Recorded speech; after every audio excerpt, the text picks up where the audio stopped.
Local and live. Covering Franklin and Washington counties, it's Let's Talk TriState. Welcome to Let's Talk TriState. Hope you will find today's informative interview very helpful for you. It is one of our friends and partners that we've had here for quite a while. Matter of fact, since the beginning of Let's Talk TriState. Shippensburg Produce and Outreach. And we know them as SPO. They're our good friends to the north a little bit. We have the Executive Director, Jennifer Crotsley. Jennifer, how are you today? I'm doing well. How are you? Doing great. Thank you for being here. Now, we always do this, even though a lot of our guests are repeat guests. We always like to take folks on a bit of a journey to catch them up as to what the goals are of our organization. So we know we have a campaign that is underway with SPO, but let's talk about what is Shippensburg Produce and Outreach. Sure. So Shippensburg Produce and Outreach, like you said, also known as SPO, is the food pantry that serves the Shippensburg area. Right. We serve the Shippensburg School District, so that falls partly in Franklin County and partly in Cumberland County, and we serve all of that area. Now, and I'm sorry to interrupt you, but for clarity, for anyone watching who has not seen an interview with SPO, when you say the school district, that's what you use for the zoning purposes. Yes. Now, there are some programs that you do with younger children, but you're not talking about going into the schools and giving the schools food. Correct. You're just using it for the district. Correct. Purposes. That is just who we serve. Correct. For the food pantry. Yes, we are not providing services at the school. Right. We are providing services for the community. But yes, for the purposes of who is eligible, it typically falls within the Shippensburg Area School District. Okay, please continue. Yes. So we've been around since 2008. And until I was hired, we have been a volunteer run and led organization. So I have been here for about 6 weeks. Okay. So for 17 years, we have been volunteer run and led, feeding the community in Shippensburg. And we do weekly distributions on Tuesdays. So for anyone who is eligible and needs services, they can come to SPO. Now, take us through as well, what is the average cost? Because these things aren't free. A lot of folks, I think, may be under the impression, and I had a tinge of this back when we first were interviewing representatives from SPO, and that is that if it comes to a food pantry, well, the food pantry must be getting the food donated to them. So therefore, it's all this wonderful world that we live in. I remember the Walgreens commercials years ago. I don't know if you remember this, where it says, "In a place called perfect." Right. In a town called perfect. Right. And then it would always end by saying, "And we don't live anywhere near perfect." Right. So that's not always the case. No. While there are partners, it's not like you are just getting deliveries from local grocery stores and food manufacturers and farms. Right. So we are SPO spends about $12,000 to $15,000 a month on the food that we are giving out at distributions. The bulk of that food is coming from the Central Pennsylvania Food Bank at a low cost. So it is a reduced rate that we are paying for the bulk of our food that comes from the Central Pennsylvania Food Bank, but it is not free. We are paying for that. And we do get in-kind donations from 4 grocery stores in the area, Wise and Aldi, but don't ask me which ones. But we do get donations, so we go and pick those up. Those are free. We do, during harvest seasons, during the growing season, we do get produce from the gleaning project. So we do get food that is gleaned, excess from the fields. Sure. We do get that, and we do give that out. But we are paying approximately $15,000 a month for the food that is being distributed. And you are servicing approximately how many citizens, we'll say? Yeah. So the data gets a little bit confusing, but on average, we are serving over 1,000 people a week. Wow. Okay. Yeah. So do the math, break that down. It is not cheap, and we're talking about $15 to $20 per person is roughly what it takes. And you said that's per week? Yes. Okay. So when you work that out to a month, you're looking at about $60 per person. Now, does the per person, if someone comes up to SPO and they get groceries, is it? I mean, I understand it's a help, but is it meant to help just the person, or are they asked anything like how many children do you have, so that certain needs can try to be met? So it is essentially, we are serving 400 households a week. Okay. And so we're asking for that household data. We want to know how many people are in the household.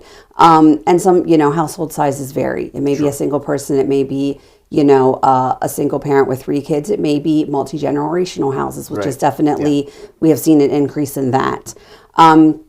We provide food at SPO, but we are heavily connected to the community. So if there are other needs, We have partner agencies that also sit at Katie's place where we are located that we would connect individuals with, or other agencies in the community depending on what their needs are.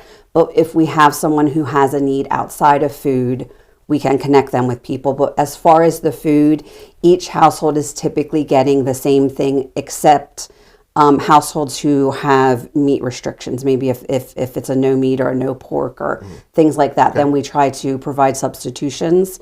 But other than that, everyone is getting the same things. It is a drive-through distribution at this point. So we're bagging the items and putting them in their cars. Okay, very good. Yeah. Now, let's get to what we were talking about at the outset here when I said you have a big drive that's already underway, and it's a big push for probably what I think everyone would consider. If you would give everyone who's listening and watching a pop quiz and say, when it comes to SPO, when it comes to food assistance and food security, what is the time of year everyone thinks about? I think everyone would say Thanksgiving. Sure. They would. Sure. So take us through what that means for SPO. Do you find that it is an increased need time of year, or how does that look for you? What is it that makes this a different time of year for you than the rest of the year? So I think when you just think about Thanksgiving in general for individuals who are celebrating Thanksgiving, right, it's additional food. Maybe you are feeding family who are coming. Maybe you have to just think of feeding more people, providing more food. So it is having the additional food. So that Thanksgiving distribution for us looks like providing the food that they're getting every week. You're still getting that same weekly distribution, but we are also giving you a Thanksgiving box, which comes from the Central Pennsylvania Food Bank, so it's already prepackaged. And we are also then giving out, for eligible clients, a gift card so that they can choose a meat of their choice. Oh, great. Okay. I will tell you that prior to me, there have probably been a couple of years where we did turkeys. Turkeys are great, right? It's the thing that people typically want to donate at Thanksgiving. Yeah. The logistics of that get a little complicated because not every family necessarily needs a 15-pound turkey or has a way to prepare it or store it. So we have tried to think about ways that we could better serve the needs of the individual specific to the area. Sure. That's great. That's a very good idea. And you're right. We had previously done the same type of campaigns, and we found that for Thanksgiving, it was easier to go the gift card route and say, look, this is the best way that we can do it. And because too, when you ask people to donate food, you often get, and look, I'm not knocking canned food drives at all. Everything is a help, but you'll often get the same things. So you'll get 100,000 cans of corn and then, 50 cans of green beans. Right. It's kind of difficult. There's no balance sometimes. Exactly. Yeah. So now for anyone who is watching this, hearing this interview for the first time, if they, notwithstanding the upcoming holiday season and the big push for that, what is it that you need? Where is the heaviest need at SPO? Is it in personnel, volunteers, or is it in financial contributions, or is it both? It's both, okay. Right? I mean, we are a nonprofit that is funded primarily through private donations through the community and through grant funding. Okay. So as a nonprofit, we're always going to need more funding. The number of individuals that we're serving continues to grow. The cost of food continues to grow. Mm-hmm. And that is, those are things that we are feeling at SPO as well as the individuals in the community that we're working with.